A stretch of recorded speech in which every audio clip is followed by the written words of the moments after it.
Hi everyone, welcome back to my channel. Today I'm going to review for you the standard and lay flat photo books by Snapfish.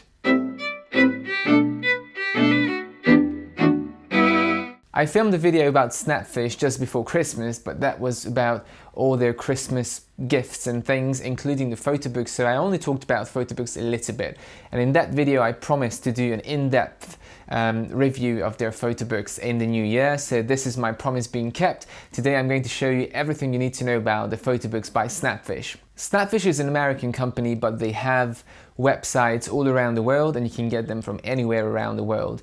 To my knowledge, they have 8 websites for the United States, for UK, France, Germany, Italy, Ireland, Australia and New Zealand. All of these websites look the same, of course, apart from the prices, but what you'll notice is that there are some slight, very subtle differences between the product ranges. So for example, on the US website, I found hinged lay flat binding, which I didn't see on the UK website, and I've also seen a few more cover options on the United States website that I couldn't find on the UK website. So when I'm talking in this video, I'm going to show you mostly the ones I found on the UK website, since that's where I ordered my books from. But just to mention it, if you stay in the US, make sure to check the website because you might find just a few extra products that you can't find in my review or in the United Kingdom or Australia website. Also, if you are in the UK and you've ever been to trueprint.co.uk or BootsPhoto.co.uk, which are very popular in the UK, you might have noticed that the two companies' websites look completely identical to Snapfish, and that's because both of these companies license the interface from Snapfish. So if you buy any photo books from TruePrint or from BootsPhoto, you're going to get a Snapfish photo book with a different logo on it. So apart from numerous photo gifts and wall art, of course, Snapfish has a very wide range of photo books. I would put their photo books into the budget to mid-range kind of price category. I definitely think that there's nothing high-end in the range, and by high-end I mean really luxurious products. When you go onto the website, they allow you to pick photo books based on size, based on cover, based on binding, based on paper, and based on themes like travel, wedding, babies, and so on. And that's a really good way to choose photo books, but it doesn't really tell you how many different actual photo book types they have. I would put their photo books into 3 distinct categories, which is lay flat photo books, hardcover photo books and softcover photo books. And that should give you a basic idea of the full range of what they have. The one thing that I really liked about the website is how informative it is. So when you go onto the website and you try to select, by size, by binding or by paper or any other attributes, they're always going to list every single possible option and combination for that specific aspect of the book.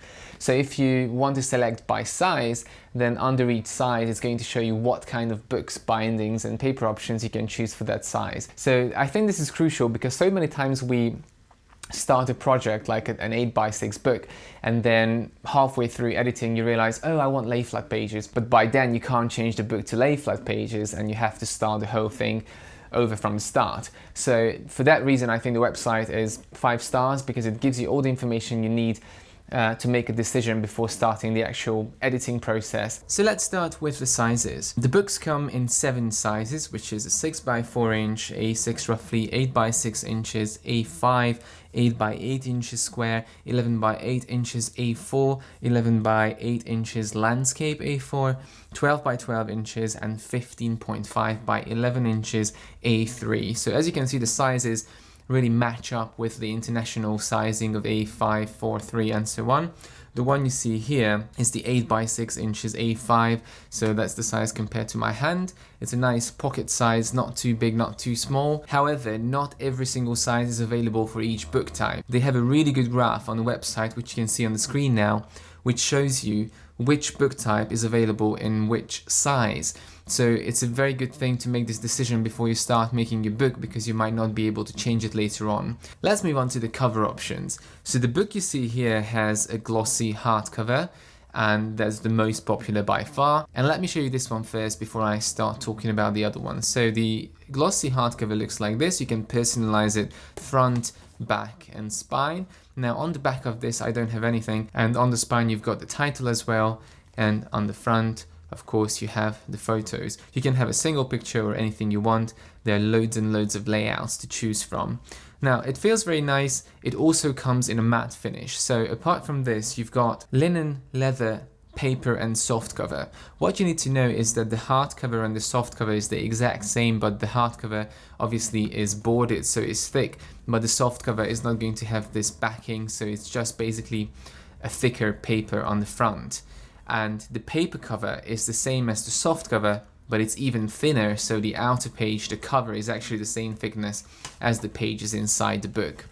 So they all look the same, but the thickness is what's different. With the leather and linen, you've got a window in the middle, which basically is cut out and you can see your featured photo. When I went onto the American website, I could also see a few extra colors for the linen and the leather, which are not available on the UK website, but the difference is minuscule, so it's basically the same covers offered on all websites around the world. The thing you will not find with Snapfish is luxury covers like genuine leather or crystal or padded covers or anything like that, or foiling and golden letters and stuff like that. So these are very good mid-range and budget covers, but you won't find the truly luxury wedding album covers and things like that. Let's move on to the binding. So you've got 4 different bindings on Snapfish, and again they have a really great graph on the website which shows you the difference between all of these bindings. The one here, let me show you first the standard. So this one is the standard, which is basically perfect bound.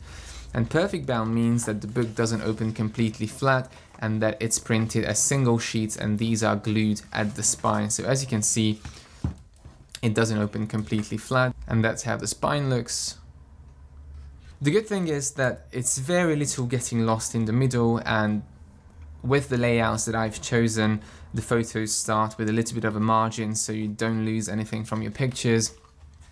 And this is basically the most standard perfect bound hardcover binding. The second one, which is similar to this, is the soft cover, which looks exactly the same, but obviously it has a soft cover, so it doesn't have the strong boarded cover, but the binding itself is the same. The pages are glued together at the middle.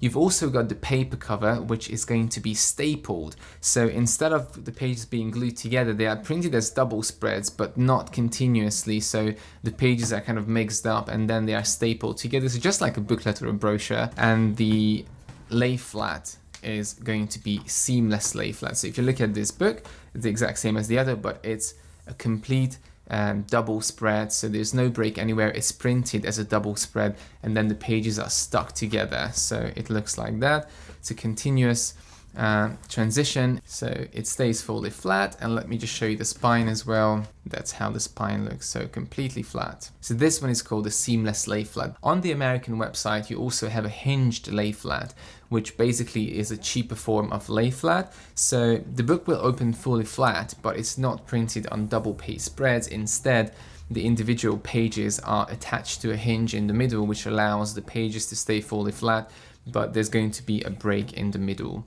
and the pages are going to be a lot thinner as well. That's the difference between the lay flat and the hardcover. It's the same number of pages, but you can see the lay flat is a lot thicker and it looks a little bit more sturdy as well. Let's move on to the paper options. So let me start with the lay flat first. So on the website they state that the lay flat books come with a lustrous finish, rigid paper. When you look at these pages, they bend a little bit, but they're actually quite strong. When I look at this page or paper, I don't think that this is lustrous. To me, it looks completely matte. I have a very bright light in front of me, and as you can see, there's no gloss coming back from the paper at all.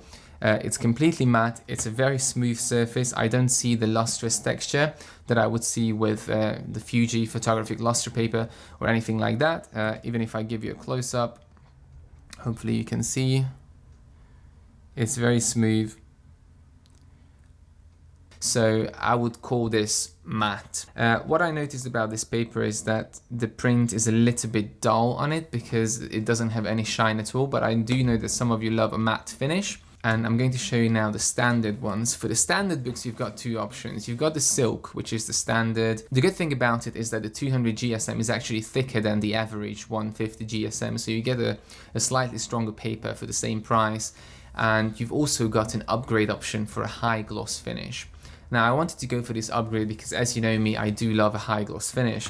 And here we go. So this one is a high gloss paper, and as soon as I start turning it towards the light, you can see how glossy it is, and you can see the reflection from the paper. So that's what a glossy paper should be like, and the lustrous should have almost half of the same shine, but it doesn't have any shine at all, so that's why I called it a matte paper. Now let me just give you the same close-up here. So that's the coloring you get on the paper. So when I put the two papers next to each other on the same page, you can see the difference between the prints. So the glossy just looks a lot deeper, a lot more saturated. I'm not sure how good the camera can capture this. If I had to choose, I would definitely go for a glossy or a silk option, because the completely matte finish doesn't completely give justice to the photos. And let's move on to the print quality. So all of these books are printed using digital printers.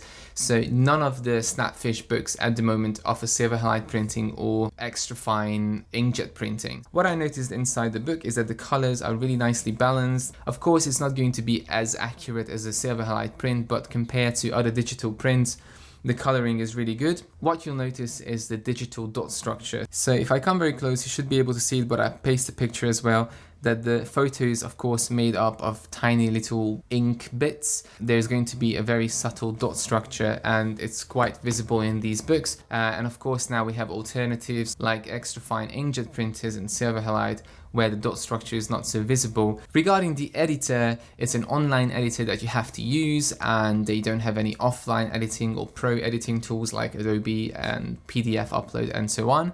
I think you can also make books from your smartphone, but the editor is a bit more limited. I thoroughly enjoyed editing these books. As you can see, I chose a very minimalist look, and I love, edges to align up nicely. When you go into the editor, you have so many options. You can choose from lots of different themes. You can add lots of backgrounds. You can add embellishments like, stickers and stuff like that. You can add borders. You can move things about as you want. And inside the editor, you can also change book type. So if there's an availability, you can upgrade your book to a bigger size or a different cover, so you don't have to restart the whole project. I don't have any text in this book, but of course you have lots of options for the text. Now, what I like the most about the editor is the artificial intelligence and the autoflow. I just randomly selected all of these photos from my day trips throughout the whole year of 2019, and I wanted to see if the automatic shuffle or layout function is going to be able to put all my pictures from the same scene onto the same page. And I was very, very happy with how the AI managed to put the pictures onto the same double spread or sheet, and it was looking at the colors, and everything just looks really well selected. So the algorithm works really well. Right, so the full price of the book. I'm going to give you an average size photo book for comparison, not these ones are small 8x6, but I'm going to give the price for an A4 landscape size because that's the most common and by far the most popular photo book that everybody goes for. So an A4 size 11 by 8 inches standard hardcover photo book is going to cost you £29.99, so roughly £30, which is $40 US. And if you go for the lay flat in the same size A4 11 by 8 inches, it's going to be £39 or 50 American dollars, so $49.99. I think even the full price is really reasonable, but having said that, they have amazing deals all the time. Not every single week like Mixbook, but quite often. And when I got these books, that was right after Black Friday and before Christmas, and they had an up to 60% off discount. So I actually paid 50% less for these books, which basically works out if you buy an A4 lay flat book for $50, it's going to cost you $25, and I think that's probably the best price you can find for an A4 lay flat photo book. Delivery again was really quick. In the UK it came with Royal Mail and it was very cheap. The standard one is £2.99 and the tracked version is £6.99. So very, very cheap, efficient delivery. If you are in the United States, you have quite a few options, and I think most of them are by UPS. I think it has to be around the same price, so probably quite cheap as well in the States. Now let's talk a bit about the pros and cons of these books, why they are great and why they are not so great.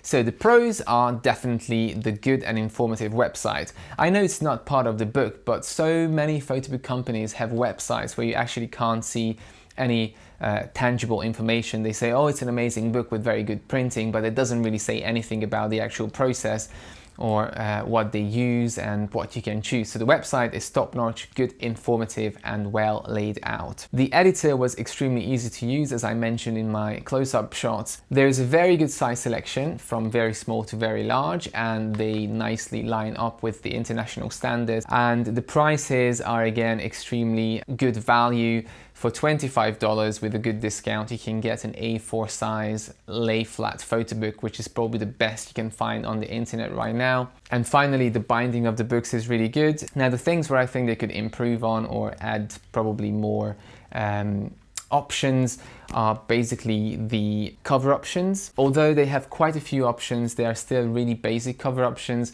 and they don't have any luxurious cover options like crystal padded covers or, you know, a genuine leather. So if they want to get people to make their wedding albums in these books as well, then it would be nice to have maybe just a small luxury range as well in the portfolio. There are no offline editing options and no pro editing options, so you have to do your book online. If you want to do it in Adobe or anywhere else, you won't be able to use that function because they don't accept PDF uploads. There are no photographic papers at the moment and no silver halide printing. Of course, the two come together. So these were my thoughts on Snapfish. They're a nice company, a big international company, very easy to create these photo books. They're really good value for budget or mid-range projects, so they're not going to rob the bank and you're going to get a good book for the price that you pay. If you have any more questions, leave them in the comments box. I try to answer them. And don't forget to go onto my blog, thephotoboogguru.com/deals, if you want to find out about the latest deals for Snapfish. I'll always have them there from now on. And don't forget to subscribe if you want to see more videos like this. Thank you very much and see you soon.